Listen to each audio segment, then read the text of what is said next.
Chapitre 29, partie 2. Des dragons! Ce sont des dragons! Cria quelqu'un, déclenchant un nouveau vent de panique. L'une des créatures descendit en piqué vers le manoir, se redressa juste avant de s'écraser sur le toit de tuiles, passa au ras de la foule d'invités qui se baissa d'un même mouvement et se posa au bout de l'allée de gravier blanc, entre l'imposant portail en fer forgé et le socle de la grande statue d'Armand Malfoy, qui s'était mystérieusement volatilisé dès que les premiers cris de terreur avaient retenti. Le sol trembla lorsque les pattes puissantes de la créature rencontrèrent le sol, soulevant des gerbes de terre et de gravier blanc. La deuxième créature atterrit derrière la première, en battant de ses énormes ailes, poussant un rugissement qui résonna pendant plusieurs secondes dans le silence de la campagne environnante et qui força la plupart des invités à plaquer leurs deux mains sur leurs oreilles. Narcissa et son père s'arrêtèrent malgré eux pour admirer le spectacle. Il s'agissait en effet de dragons, il n'y avait aucun doute possible. Leur peau sombre et brillante semblait faite de roches, tout comme les crêtes écaillées et acérées qui recouvraient leur dos, l'arrière de leurs pattes et leur couronnaient la tête. Leurs griffes puissantes frappaient le sol avec un bruit de tonnerre, et leurs ailes immenses, semblables dans leur structure à celles des chauves-souris, peinaient à trouver leur place dans un endroit aussi restreint. Les écailles du premier portaient des reflets verts.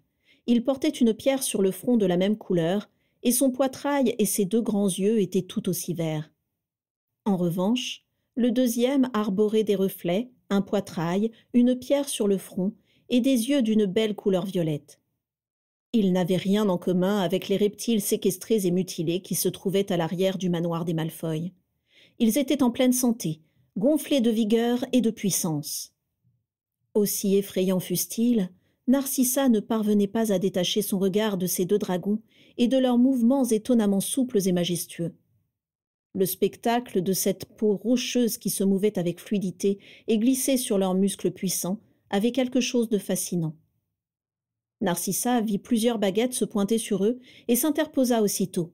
« Arrêtez, arrêtez !» ordonna-t-elle. « Poussez-vous, Narcissa !» lui lança la voix autoritaire d'Abraxas Malfoy. « Il faut neutraliser ces monstres !»« Non, regardez un peu qui est assis dessus !» Un rire joyeux et inimitable vint appuyer la remarque de Narcissa. Et au milieu de cet enchevêtrement de muscles et d'écailles, sur le dos du dragon vert qui avait atterri le premier, elle distingua enfin la silhouette élancée de Vera Goyle, et sur le deuxième, celle de son mari Fergus. Vera administra une petite tape sur le dos de sa monture. Narcissa se demanda comment une créature aussi énorme pouvait ressentir un signal aussi négligeable qu'une petite tape dans le dos, mais elle vit avec stupéfaction le dragon courber l'échine et s'incliner docilement sur le côté. Vera glissa avec agilité le long de son flanc, atterrit sur la racine de son aile et sauta sur le sol, suivi par un petit raveluc vert ailé qui vint se poser sur son épaule. Vera prit un instant pour caresser la tête de sa gigantesque monture, qui se frotta contre elle avec affection, en manquant de la faire tomber. Puis Vera releva sur son front ses grosses lunettes d'aviateur, balaya du regard la foule d'invités tétanisés, et leur adressa un charmant sourire assorti d'une profonde révérence. « Veuillez nous excuser pour notre léger retard », déclara-t-elle en se redressant, avant de s'avancer dans l'allée de gravier blanc. Évidemment, il n'était venu à l'esprit de personne de reprocher quoi que ce soit aux deux époux Goyle. Narcissa ne put résister à l'envie de courir à la rencontre de Vera. Elle se détacha donc de la foule d'invités et alla lui sauter au cou, au milieu des chaises et des tables renversées. « Ma filleule adorée !»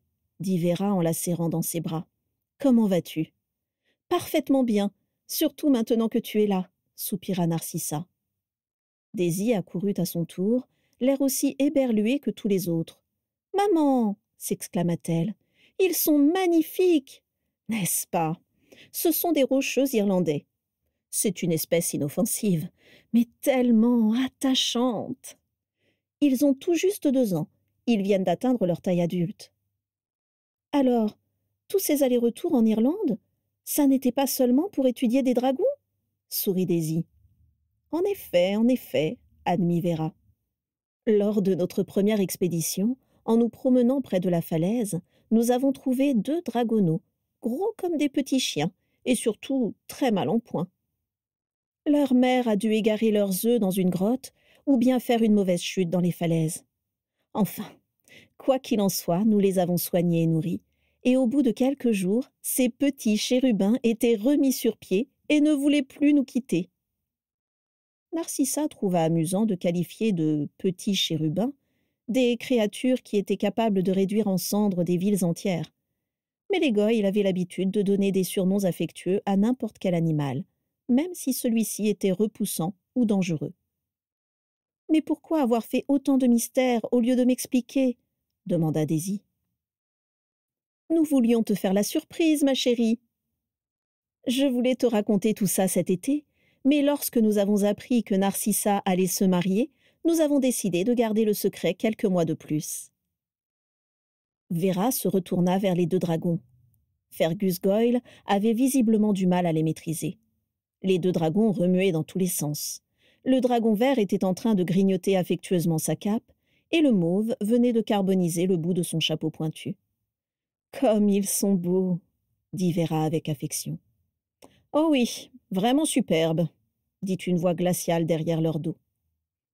Abraxas Malfoy s'approchait d'elle en s'appuyant sur sa canne, enveloppée dans un long manteau noir destiné à camoufler sa maigreur. Comme d'habitude, son manteau était fermé jusqu'au col par 2 rangées de boutons argentés, et le blason de la famille Malfoy étincelait sur sa poitrine, brodé de fils d'argent. « Abraxas !» le salua joyeusement Vera. « Tu as daigné sortir de ton donjon ?»« J'y suis bien obligée, puisque mon fils se marie. » Narcissa n'avait jamais entendu quelqu'un parler de mariage avec un ton aussi dépourvu de joie. En le voyant s'approcher de Vera, elle fut frappée par le contraste saisissant qu'il y avait entre elle et Abraxas. Ce dernier semblait sortir d'une photographie en noir et blanc, alors que Vera portait une longue cape de cuir violet et un pantalon de plumes orange. L'éclat cuivré des longs cheveux de Vera et les innombrables taches de rousseur qui constellaient ses joues rosies par le vent semblaient narguer la pâleur désolante d'Abraxas Malfoy et les cheveux blancs comme neige qui parsemaient son crâne.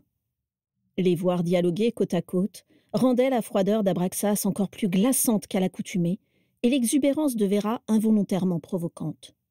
De sa canne, Abraxas désigna les deux dragons. « J'imagine que tu es fière de toi, Vera. Tu as brillamment accaparé toute l'attention sur ta petite personne.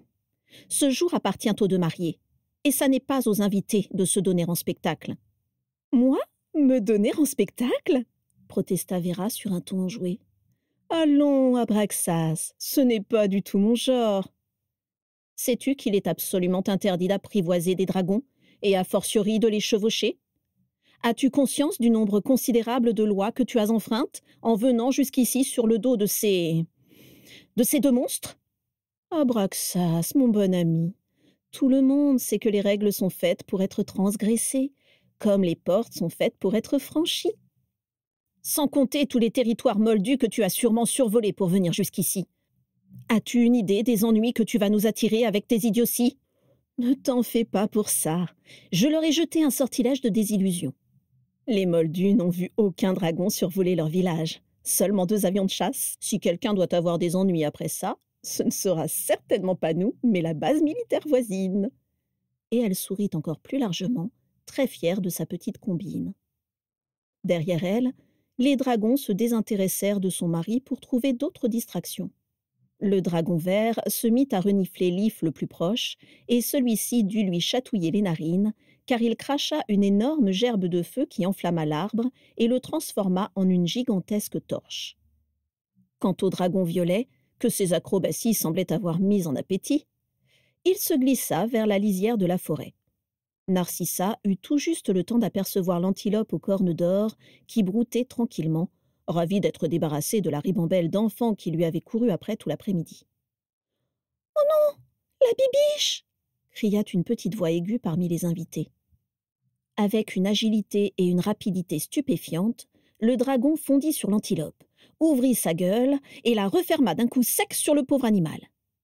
Il mastiqua pendant quelques secondes, puis recracha fièrement quelques ossements parfaitement nettoyés, et plusieurs enfants se mirent à pleurer. « Oh, vraiment désolée !» dit Vera en se retenant de rire. « Je te prêterai Albert, Il fera repousser ton arbre en un rien de temps. En revanche, pour l'antilope, j'ai bien peur qu'il ne soit trop tard. Assez, la coupa Abraxas. Tu vas repartir immédiatement en emmenant ces deux monstruosités avec toi. J'en ai assez de tes fanfaronnades, Vera. Mais ce n'est pas une fanfaronnade, protesta Vera d'une voix forte. C'est un cadeau de mariage. Abraxas tressaillit de surprise et un murmure d'excitation parcourut l'assistance.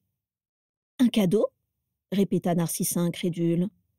Un pour ma fille, un pour ma filleule, affirma Vera. Balor est pour Narcissa, dit Vera en désignant le dragon vert qui avait brûlé Leaf. Et Ramia est pour Daisy, ajouta-t-elle en désignant la dragonnette violette qui avait mangé l'antilope aux cornes d'or. Venez, mes chéris, je vais vous présenter vos nouveaux compagnons. Elle prit Daisy et Narcissa par les épaules et les entraîna vers les deux dragons, sous les regards éberlués de l'assistance, tandis qu'Albert tirait la langue à Abraxas Malfoy. « Maman, c'est vrai ?» murmura Daisy, au comble de l'excitation. « Ils sont pour nous ?»« Absolument !» Narcissa tendit sa main à Lucius, de peur que celui-ci ne se sente mis de côté. Mais il n'avait pas l'air d'être jaloux du tout, même s'il jetait des regards inquiets à son père qui continuait de les fixer. « Je ne pensais pas que tu les amènerais aujourd'hui, Vera, » dit-il légèrement embarrassé. « Je m'attendais à un cadeau, disons plus confidentiel. »« Tu étais au courant ?» s'étonna Narcissa stupéfaite. « Bien sûr qu'il était au courant, » rit Vera. « Je voulais m'assurer que ça te plaise. »« Ce sera le tien aussi, » assura Narcissa à Lucius. « Nous pourrons nous en occuper ensemble. »« Avec plaisir, » sourit ce dernier. « Mais pas un mot à mon père, ou bien il se l'appropriera en moins de temps qu'il n'en faut pour le dire. S'il pense que le dragon n'obéit qu'à toi, il osera peut-être moins s'en approcher. Je lui expliquerai que les rocheux irlandais n'obéissent qu'à une seule personne, » promit Vera. « Et puis, il serait rapidement déçu de leur utilité. Ce sont des bêtes totalement inoffensives. » Daisy, à son tour, s'inquiéta de blesser un autre orgueil masculin. « Edgar ne risque pas d'être jaloux ?»« Oh, tu sais bien, ton frère a une peur bleue de tout ce qui est plus gros que lui, » répondit Vera. « J'en ai déjà discuté avec lui, et il a admis qu'il serait incapable de s'en occuper. »« C'est plutôt Carla qui va en crever de jalousie, » remarqua Narcissa, en souriant malgré elle. « C'est ce qui m'a convaincue d'agir ainsi, » rit Vera avec un clin d'œil appuyé. Sur l'épaule de Vera, Albert mima un haut-le-cœur et fit une horrible grimace.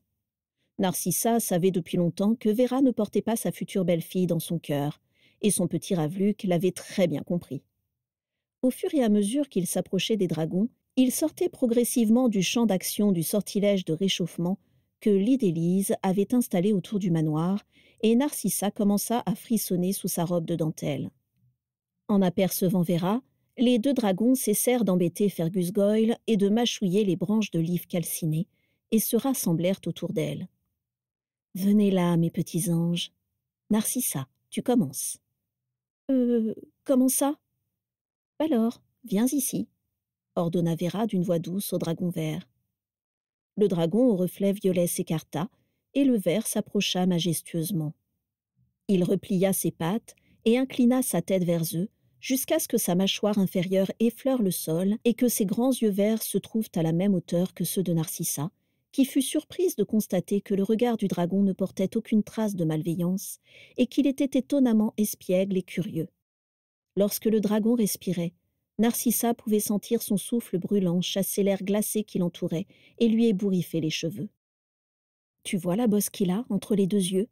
Vas-y, caresse-le à cet endroit. N'aie pas peur. »« Je n'ai pas peur, » répondit aussitôt Narcissa. Et c'était vrai. Le dragon ne manifestait aucun signe d'agressivité, et Narcissa ne ressentait aucune appréhension. Avec un geste lent mais assuré, elle tendit la main vers la bosse verte qui se trouvait entre les deux yeux du dragon. Au vu de l'aspect rocheux de la peau de la créature, Narcissa s'attendait à toucher quelque chose de râpeux et d'acéré. Mais à sa grande surprise, la peau du dragon était douce comme du velours, et chaude comme le perron de marbre noir à la fin d'une journée ensoleillée. Dès que sa paume entra en contact avec la bosse, Narcissa ressentit quelque chose d'étrange. Il lui sembla que tous les sons autour d'elle s'étaient évanouis, que Lucius, Daisy et Vera se trouvaient derrière un mur d'eau et qu'elle était absolument seule avec le dragon. Des battements de cœur résonnaient à ses oreilles, mais ce n'étaient pas les siens. Narcissa en était certaine. Ils étaient plus lents, plus profonds. Elle décrivit des petits cercles sur la bosse et se plongea dans les yeux du dragon, de grands yeux verts et mouvants, avec des pupilles verticales. Immédiatement, elle eut l'impression que Balor ressentait tout ce qu'elle ressentait, de la texture pierreuse des graviers sous ses pieds, à la main de Lucius sur son épaule, en passant par toutes les joies et toutes les peines qui livraient bataille dans son cœur. Et aussitôt, l'angoisse qui l'étouffait depuis le début de la journée desserra son étreinte, comme par magie. « Il est magnifique », murmura-t-elle émue. Le dragon émit un bruit qui ressemblait à une exclamation joyeuse, et il agita sa queue puissante avec enthousiasme, écrasant au passage une des colonnes de pierre qui encadraient le portail et arrachant l'un des battants. « Oups !» s'exclama Narcissa en retirant aussitôt sa main. Le dragon s'ébroua, manifestement ravi d'avoir trouvé une nouvelle maîtresse. Il releva légèrement la tête et donna un coup de langue vigoureux à Narcissa, une langue rugueuse et puissante qui déchira sa robe de dentelle et lui érafla le bras. « Balor !» gronda Vera. « J'avais dit pas de l'échouille !» Le dragon émit un gémissement désolé, et sur l'épaule de Vera, Albert fit les gros yeux et bomba son torse pour l'impressionner. Lucius se précipita pour examiner le bras de Narcissa, mais elle le rassura aussitôt. Elle n'éprouvait aucune douleur, simplement une sensation de chaleur intense là où Balor l'avait éraflée. « Bon, c'est très bien !» s'exclama Vera en lui tapant sur l'épaule. « Et maintenant, monte sur son dos. »« Pardon ? » ?»« Si, j'insiste. C'est essentiel que tu l'apprivoises complètement. » Comme si Balor avait compris ses paroles, il se tourna sur le côté et inclina son cou vers Narcissa. « Est-ce bien prudent ?» demanda Lucius, qui ne semblait pas enchanté par l'idée de voir Narcissa grimper sur le dos d'une créature qui était capable de la tuer d'un simple faux mouvement. Narcissa regarda le flanc du dragon, indécise. Monter sur le dragon ne lui paraissait pas une idée très raisonnable. Elle pourrait déchirer sa robe ou bien se tordre la cheville. Mais avait-elle vraiment envie d'être raisonnable ? « Pense à la tête de Carla et de Juliette quand elles te verront là-haut » lui souffla Daisy. Cette perspective fit pencher la balance du côté de l'intrépidité. Narcissa se débarrassa de sa longue traîne et de son voile et s'approcha de Balor, qui poussa une exclamation excitée. Elle empoigna 2 piquants qui hérissaient son flanc, retira ses escarpins, cala son pied dans l'étrier que formait Vera avec ses mains et se hissa sur l'aile du dragon qui semblait mobiliser toute sa concentration pour rester sagement immobile. Elle adressa un sourire rassurant à Lucius qui n'en menait pas large. Puis elle se tourna vers le dos du dragon au-dessus d'elle et aperçut un endroit où sa crête acérée s'interrompait, un endroit idéal pour s'asseoir confortablement. Elle effectua le reste de l'ascension sans difficulté et s'installa à califourchon sur le dos de Balor. La morphologie du dragon offrait des prises très confortables. Les pieds de Narcissa étaient parfaitement calés sur 2 larges plateformes écaillées. Sous elle, la peau du dragon semblait s'être naturellement aplatie pour l'accueillir confortablement, et devant elle se dressaient 2 pics écaillés, tout indiqués pour s'y agripper fermement. La seule chose qui la gênait était sa robe étroite, qui commençait à se fendre sur le côté. Après un instant d'hésitation, elle tira fermement dessus. La robe se fendit jusqu'en haut de sa cuisse, et elle put s'installer plus commodément, un grand sourire aux lèvres. Ses mains étaient écorchées, ses bas étaient filés, mais elle se sentait parfaitement bien. « Tu peux redescendre maintenant, si tu le souhaites, » cria Vera 5 mètres plus bas. « Ou bien, tu peux lui demander de s'envoler. »« Pardon ?» s'étrangla Lucius. Balor perçut immédiatement l'excitation que Narcissa ressentit à cette idée. Il se redressa pour éprouver la stabilité de sa cavalière et regarda derrière son épaule pour chercher son assentiment. Narcissa lui adressa un petit signe de tête, et Balor hocha la sienne, visiblement ravi. « Reculez !» ordonna Vera en tirant Fergus, Lucius et Daisy en arrière. Balor regarda autour de lui. Tout en hérissant tous les pics écaillés qui recouvraient son corps puissant, il poussa un rugissement de défi en direction des invités, qui reculèrent tous d'un pas, et Narcissa éclata de rire. Balor se retourna à nouveau vers elle, et il lui sembla qu'il lui faisait un clin d'œil. Puis il déploya ses ailes immenses et frappa le sol avec force en soulevant une nouvelle gerbe de terre et de gravier blanc. Narcissa se cramponna de toutes ses forces aux pics écaillés qu'elle tenait dans ses mains, et le dragon s'envola en achevant de détruire le portail en fer forgé. Balor s'éloigna du sol à une vitesse stupéfiante. Au début, Narcissa n'osait pas regarder vers le bas. Le vent glacé de l'hiver sifflait dans ses oreilles et lui brûlait les joues. Elle était arc-boutée sur l'encolure de son dragon, ses jambes crispées autour de son dos puissant. Puis, en constatant qu'elle était parfaitement stable, elle se détendit progressivement. Et alors qu'elle relâchait lentement sa prise, elle se mit à ressentir ce qu'elle avait ressenti en touchant la pierre verte qui se trouvait sur le front de son dragon. À nouveau, Balor semblait lire dans ses pensées, et Narcissa dans les siennes. Ainsi, en regardant l'horizon, les champs alentours qui ressemblaient à des pièces de tissu cousues entre elles, les rubans lumineux que formaient les routes dans la lumière du soleil couchant, elle ne ressentit aucune peur, comme si elle aussi savait parfaitement voler. Narcissa avait l'impression de diluer ses inquiétudes dans l'insouciance que son dragon lui transmettait, et tous les questionnements qui tournoyaient dans sa tête semblaient avoir été balayés par le vent qui soufflait dans ses cheveux. Au bout de quelques minutes, elle entendit un bruit énorme s'approcher d'elle. « Si !» Daisy avait à son tour enfourché Ramia, sa dragonne violette, et effectuait déjà des boucles et des piquets avec une aisance stupéfiante. Elle passa au-dessus de Narcissa, puis en dessous, et les deux dragons tournoyèrent l'un autour de l'autre en poussant des rugissements joyeux. Les deux amis passèrent au-dessus d'un village et virent des moldus agiter des drapeaux anglais pour saluer ce qu'ils pensaient être une patrouille militaire. Narcissa ne put s'empêcher de sourire en pensant à la réaction des moldus s'ils s'apercevaient qu'ils saluaient deux dragons chevauchés par des jeunes femmes en robe de gala. Lorsqu'elle atterrit, ivre de bonheur, la nuit était déjà tombée. Prunas et les deux Lises avaient suspendu un peu partout de superbes guirlandes lumineuses et des lampions qui éclairaient le manoir et le jardin d'une douce lueur réconfortante. Daisy était déjà redescendue et quelques invités avaient surmonté leur peur pour s'approcher de Ramia. Vera faisait de grands gestes avec sa baguette pour remettre sur pied le portail en fer forgé, et Albert était perché sur l'if carbonisé, dont les feuilles commençaient déjà à repousser. Narcissa aperçut Carla et Juliette qui se tenaient piteusement à l'écart. Leurs éventails étaient cassés, leurs coiffures défaites, et Narcissa en fut ravie. Lucius s'approcha avec une grosse couverture et la posa sur ses épaules. Il paraissait immensément soulagé que Narcissa soit de retour sur la terre ferme. « On dirait que tu as chevauché des dragons toute ta vie, » dit-il avec une pointe d'envie dans la voix. Radieuse et emportée par l'euphorie, Narcissa lui sauta au cou et l'embrassa tendrement. Autour d'eux, les invités applaudirent, toujours légèrement tendus mais enthousiastes. « Je t'apprendrai, c'est promis !» lui souffla-t-elle à l'oreille. Vera s'approcha d'eux, retira son chapeau orange vif, en sortit une petite boîte carrée couverte d'écailles et la lança à Narcissa qui faillit manquer de la rattraper. Narcissa ouvrit la boîte et en sortit un sifflet brillant qui lui renvoyait de beaux reflets verts. « Daisy en a un autre, tout à fait semblable, » dit Vera.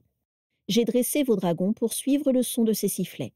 Dès que tu voudras voir Balor, tu n'auras qu'à souffler dedans, et quelle que soit la distance à laquelle il sera, je te promets qu'il te trouvera.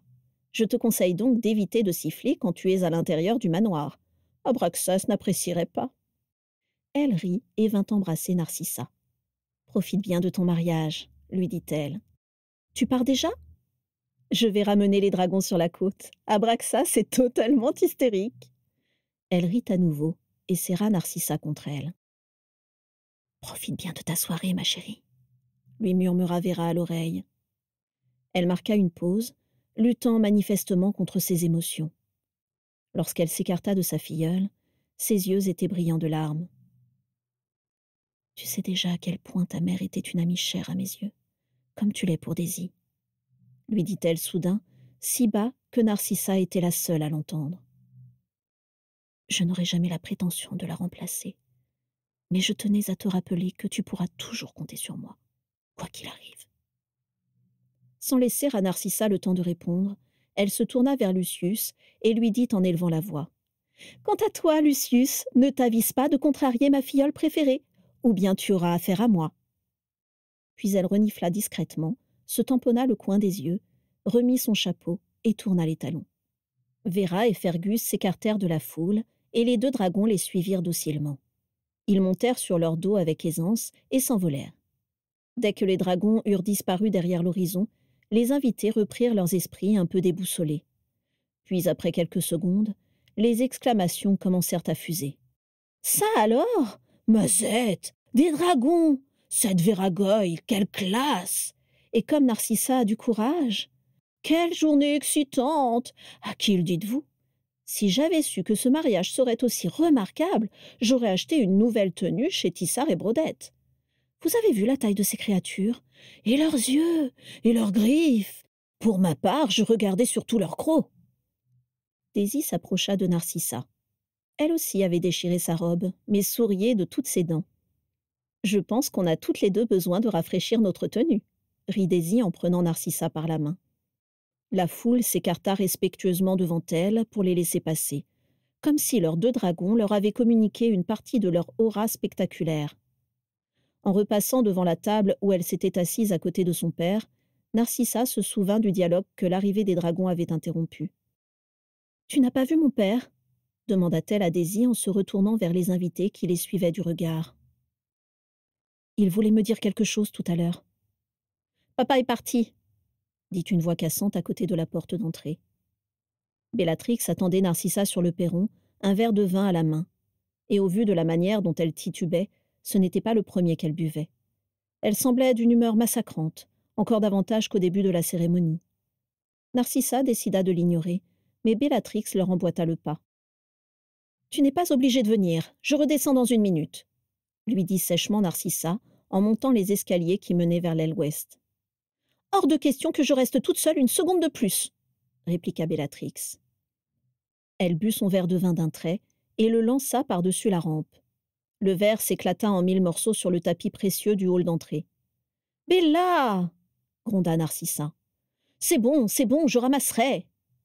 Elle les suivit jusqu'à la chambre de Narcissa, où elle se posta près de la fenêtre. « Tu dois être contente ?» dit Bellatrix sans cacher sa jalousie. « Moi, si j'avais un dragon, je sais très bien ce que j'en ferais. J'irais brûler tous les villages moldus d'Angleterre. Quick !»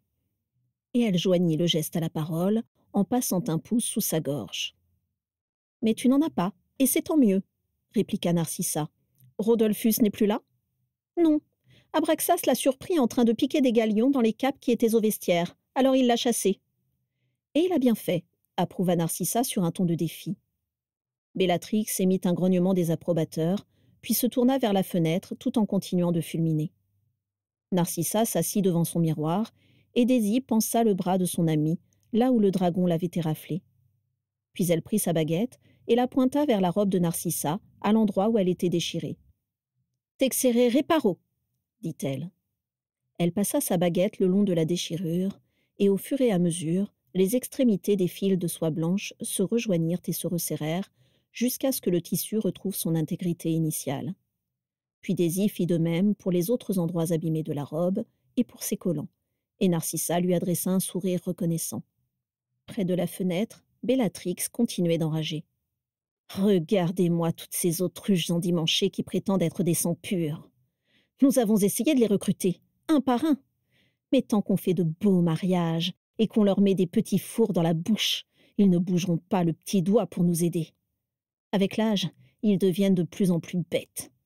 Mais à ce stade, c'est inquiétant. » Narcissa saisit le pinceau ovale qui était disposé près de ses accessoires de maquillage et remit sur ses joues un peu de poudre rosée discrètement pailletée. « Tu n'avais qu'à partir avec Rodolphus, si tu ne voulais pas rester, » dit-elle à sa sœur aînée. Bellatrix eut un petit rire satisfait, comme si elle avait souhaité que Narcissa la rejette, afin d'avoir une raison de plus pour s'indigner. « C'est ça !»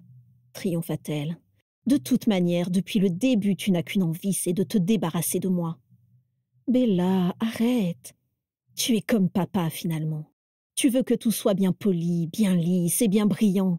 Et tout ce qui déborde, tout ce qui dérange vos petites habitudes bien réglées, vous vous en débarrassez, c'est ça. je vais te dire ce que j'en pense.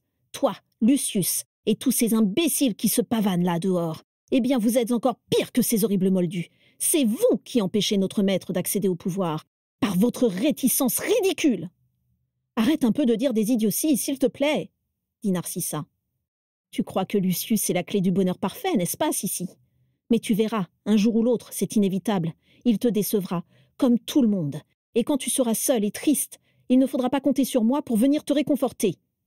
Narcissa, ne l'écoute pas, dit Daisy. Tout ira bien, j'en suis sûre.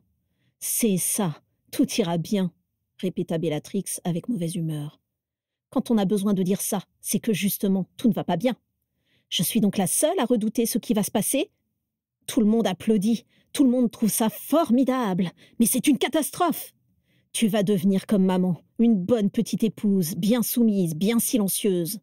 Va-t'en, Bella, la coupa Narcissa, qui sentait l'angoisse retomber de tout son poids sur sa poitrine. Va-t'en, s'il te plaît. Bellatrix regarda tour à tour Narcissa, puis Daisy, avec un air menaçant.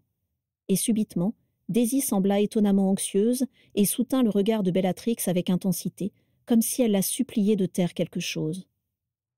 Bellatrix prit une grande inspiration, ravala difficilement les mots durs qui semblaient vouloir franchir ses lèvres, et marcha à grands pas vers la porte de la chambre.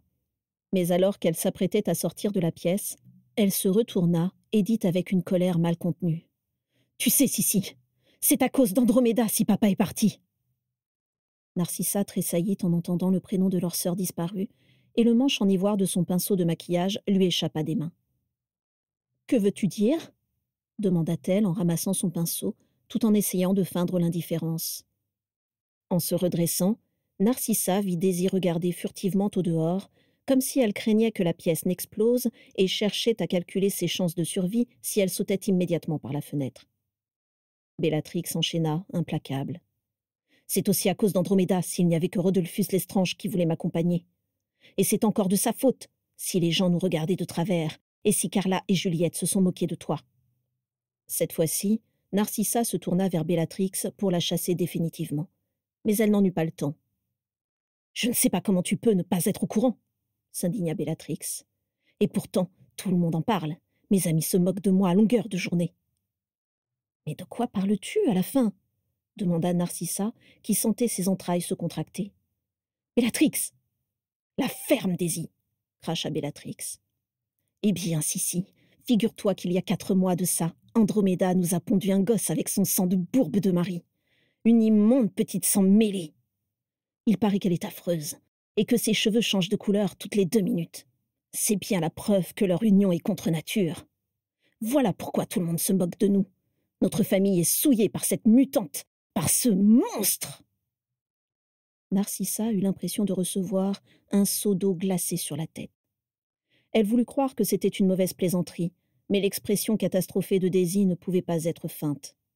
« Daisy, tu le savais ?» lui demanda Narcissa d'une voix étranglée. Daisy hocha faiblement la tête. Son visage était devenu rouge écarlate. Il ne l'avait dit à personne, mais Crabbe a forcé le département de l'administration magique pour voir si Ted et elle étaient bel et bien mariés.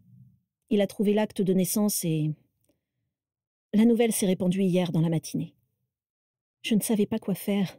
Je ne voulais pas te gâcher cette journée, implora Daisy. Bellatrix continuait, impitoyable. Tu sais quel nom elle lui a donné, cette greluche ? Avant que Narcissa n'ait pu ouvrir la bouche, Bellatrix asséna.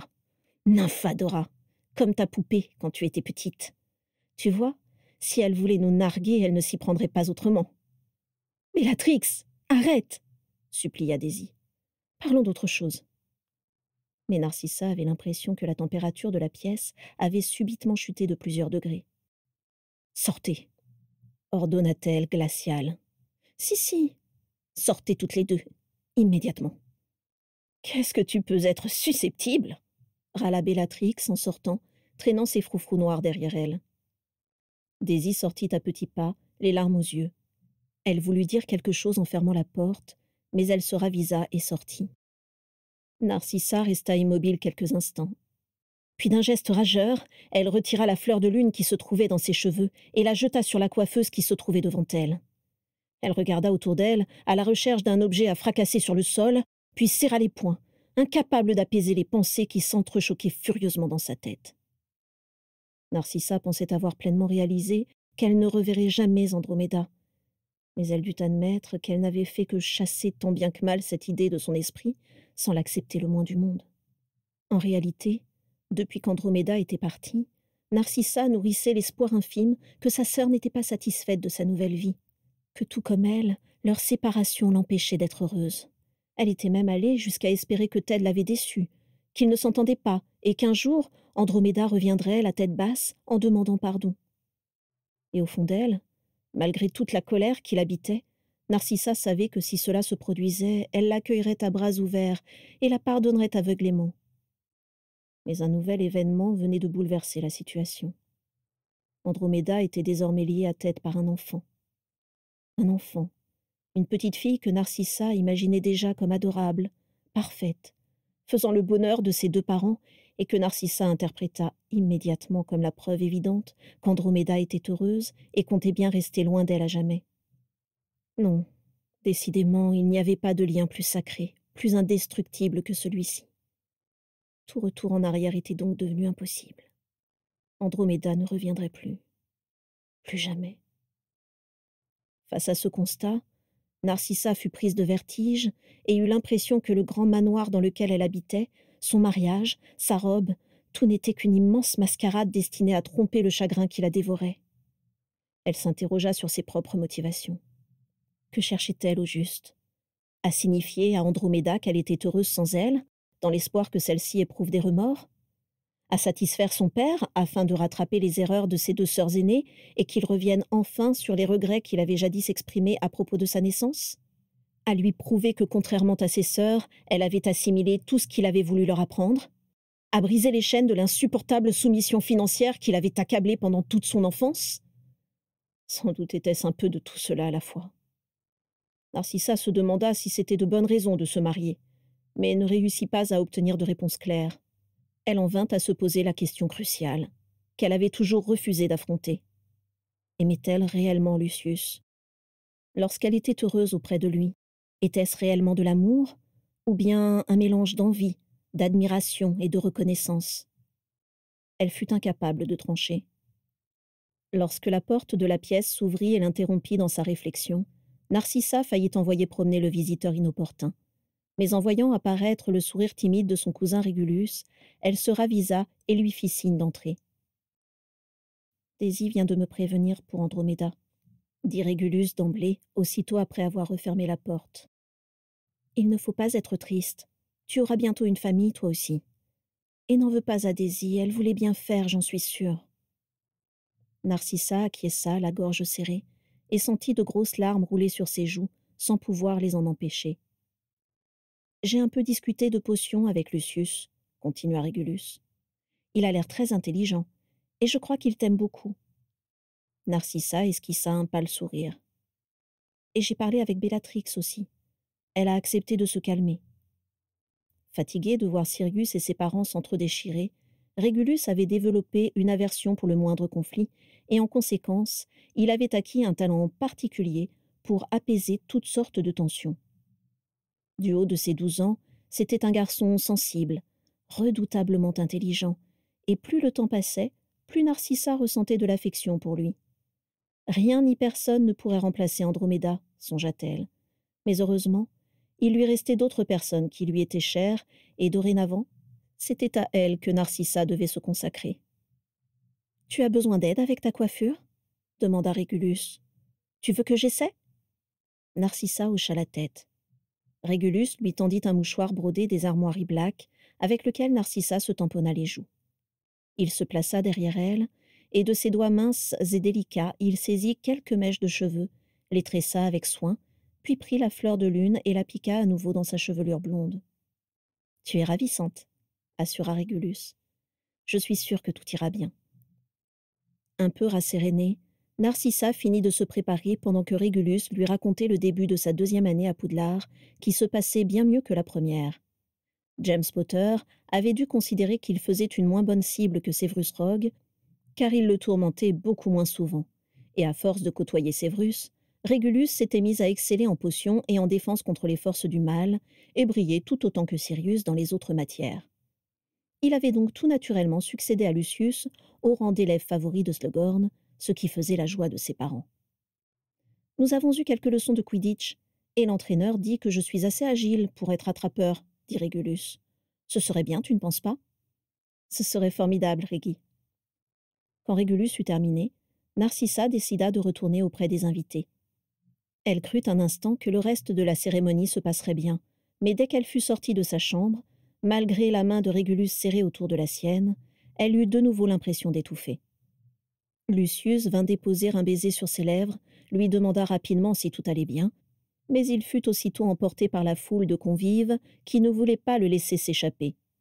Daisy n'osait plus ouvrir la bouche, et Bellatrix, totalement ivre, embarrassait les invités en leur parlant de Lord Voldemort avec emphase.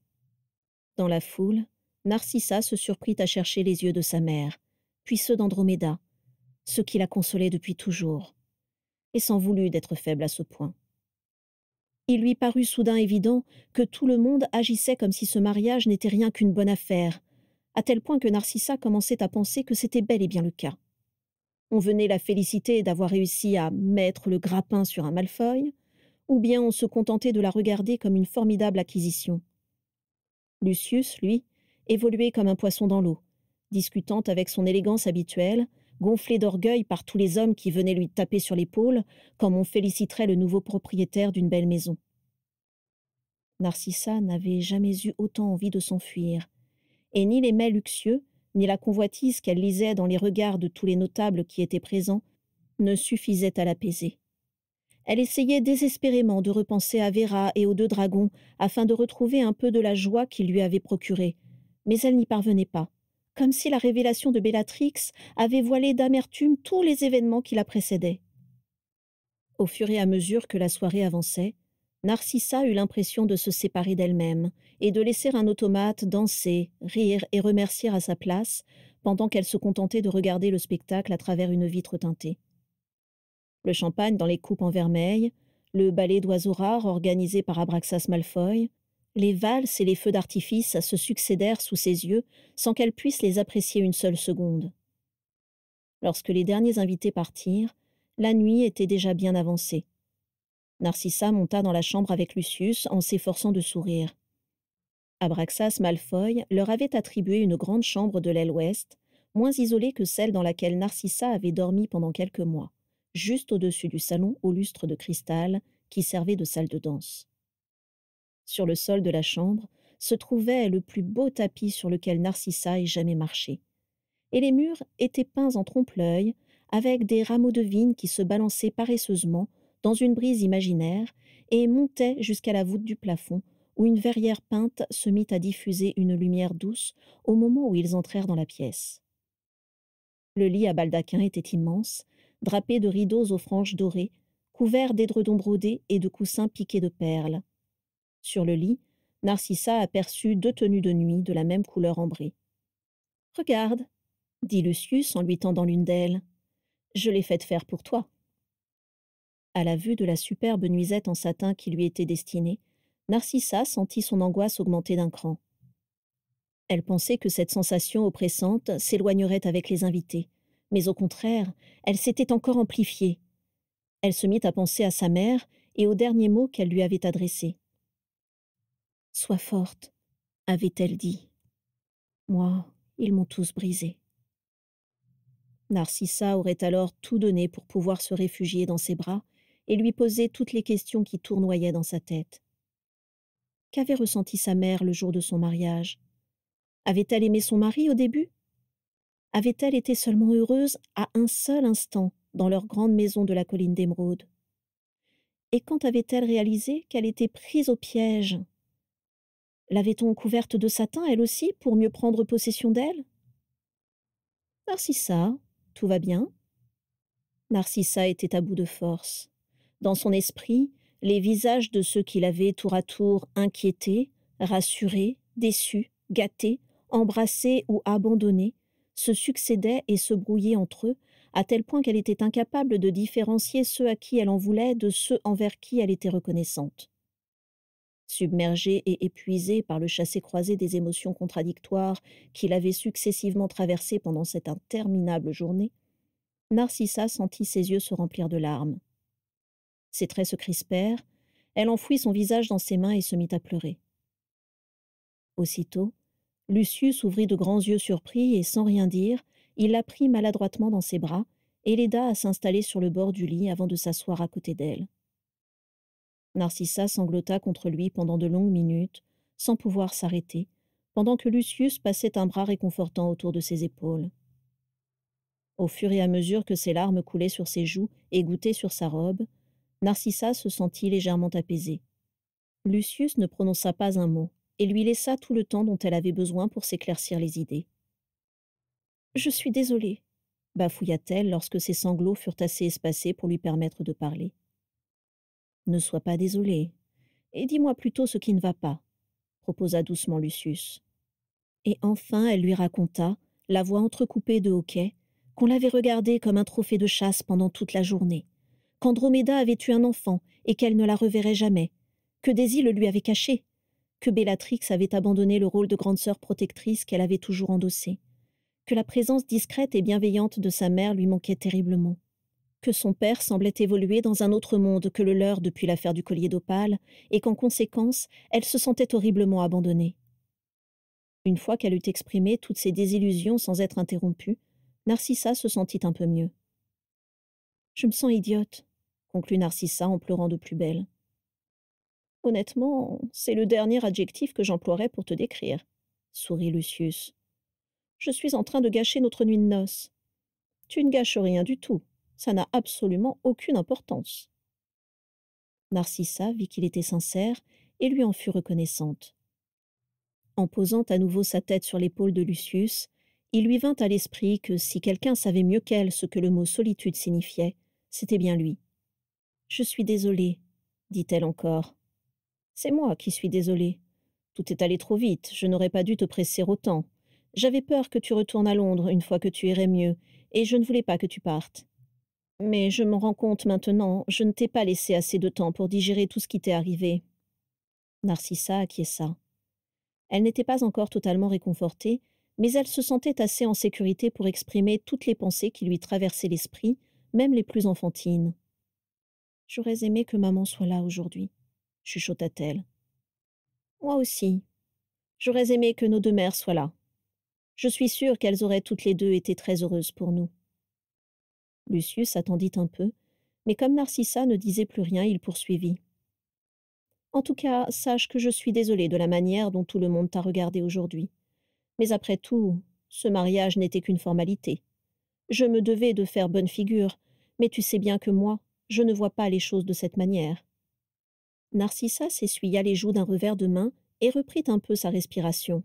« Tu ne seras jamais vraiment à moi, comme l'entendaient la plupart de nos invités d'aujourd'hui quand ils venaient me féliciter. Je le sais depuis longtemps, et c'est précisément ce qui me plaît chez toi. Tu le sais bien, je ne veux pas d'une épouse docile et soumise. Ce serait tellement ennuyeux. Je te veux toi, et précisément parce que tu ne te laisses pas faire. Parce que, quand tu me regardes dans les yeux, sans une once de peur ou d'hypocrisie, j'ai l'impression que tu es la seule qui me regarde vraiment. Narcissa, crois-moi, je n'ai jamais voulu de ton obéissance. Je veux que tu sois présente à mes côtés, pas à mes pieds. Et même si je sais que tu as des doutes parce que ta vie est terriblement compliquée. » Lucius s'agenouilla devant elle. « Je te le demande à nouveau, » dit-il solennellement. « Veux-tu vivre ici, avec moi? Veux-tu que tous les jours ressemblent aux derniers mois que nous venons de vivre ?» Narcissa lui caressa la joue en reniflant. Qu'il était beau dans son costume. « Veux-tu de ma compagnie pour les belles choses et les épreuves à venir? Ou, si tu préfères, » dit-il avec un sourire, « veux-tu de mon aide pour écraser Carla Avery, Juliette Selwyn et tous les imbéciles qui se mettront sur ton chemin? » « Je préfère ça, » dit Narcissa en souriant. Progressivement, elle retrouva ses esprits. Décidément, elle l'avait à nouveau sous-estimé. Les invités avaient raison de dire qu'elle avait de la chance, même s'ils se trompaient sur le motif véritable de leur union. Lucius ne lui causerait aucun tort, et ne la délaisserait pas. Narcissa en était désormais convaincue. Après tout, il ne l'avait jamais déçue, et c'était une raison largement suffisante pour l'épouser. Alors, dit Lucius en lui embrassant les mains, tu sais, il est encore temps de partir en courant. Alors je dis oui à nouveau, répondit Narcissa soulagée. Lucius se releva pour lui faire face et la regarda longuement. À ce moment-là, il n'avait plus rien du jeune homme ambitieux et calculateur que Narcissa avait vu évoluer pendant la cérémonie. Il passa lentement ses pouces sur les joues de Narcissa pour en essuyer les larmes et les traînées grises qu'elles avaient laissées derrière elle, puis il remit délicatement une mèche de ses cheveux blonds derrière son oreille. Lorsqu'il passa sa main dans sa nuque, Narcissa sentit des frissons agréables lui chatouiller la peau. Il l'embrassa sur les lèvres, sur ses joues humides, puis près de l'oreille, puis dans le cou, et Narcissa frissonna de nouveau avec plus d'intensité. Elle eut envie de l'imiter, de le goûter, et c'est ce qu'elle fit. À son tour, elle l'embrassa, caressa ses joues lisses, ses cheveux encore plus blonds que les siens, enfouit son visage dans son cou et l'embrassa encore. Très vite, en sentant la chaleur de Lucius descendre le long de son cou et ses mains glisser sur ses hanches, elle sentit palpiter au bas de son ventre l'envie irrépressible de se presser contre lui, le plus étroitement possible, de se fondre dans son inaltérable sérénité, de respirer et de sentir contre elle chaque parcelle de sa peau lisse et délicatement parfumée. Son beau costume gris, qu'elle avait admiré un instant plus tôt, lui sembla soudain parfaitement inutile, et même encombrant. Et sans trop réfléchir à ce qu'elle faisait, les yeux encore rougis, elle dénoua la cravate de Lucius et commença à déboutonner sa chemise. « Dis donc, tu récupères vite, » murmura Lucius avec un grand sourire. Narcissa répondit en se pressant encore davantage contre lui. Lucius l'embrassa à nouveau dans le cou, puis dans le décolleté. Ses doigts effleurèrent le bout de ses seins, et Narcissa se laissa fondre dans ses bras. Toute sa tristesse s'était envolée. Elle ne pensait plus qu'à Lucius, à ses mains sur elle, à ses lèvres, à leur corps qui se mêlait plus étroitement que jamais, à cette envie irrésistible, impérieuse de se délester de tous ces textiles embarrassants qui s'interposaient entre eux. En face d'elle, Lucius connaissait visiblement le même égarement. Fébrile, les jambes cotonneuses, le cœur en fusion, ils se retirèrent leurs vêtements un peu maladroitement, frissonnant de plaisir à chaque centimètre de peau nue exposée au baiser de l'autre et à la fraîcheur de cette nuit de décembre. Narcissa ne ressentit aucune gêne en se dévoilant, amusée par l'émerveillement avec lequel Lucius découvrait ses seins raffermis par le froid et le désir, puis son ventre, et enfin la toison qui estompait son entrejambe. Son corps à lui était semblable à ce que Narcissa avait imaginé, mince, pâle, tendre, recouvert d'un fin duvet blond. À 18 et 19 ans, Lucius et Narcissa n'avaient absolument aucune idée de la manière dont il fallait s'y prendre. Ils procédèrent donc laborieusement, se découvrant mutuellement, soupirant de plaisir pour guider les tâtonnements hésitants de l'autre. Et pendant qu'ils s'enlaçaient sur les édredons moelleux, aux quatre coins du Royaume-Uni, les invités rentraient chez eux, repus et fourbus, la rétine encore imprimée de blanc et d'or, les paroles du serment solennel résonnant encore une fois à leurs oreilles.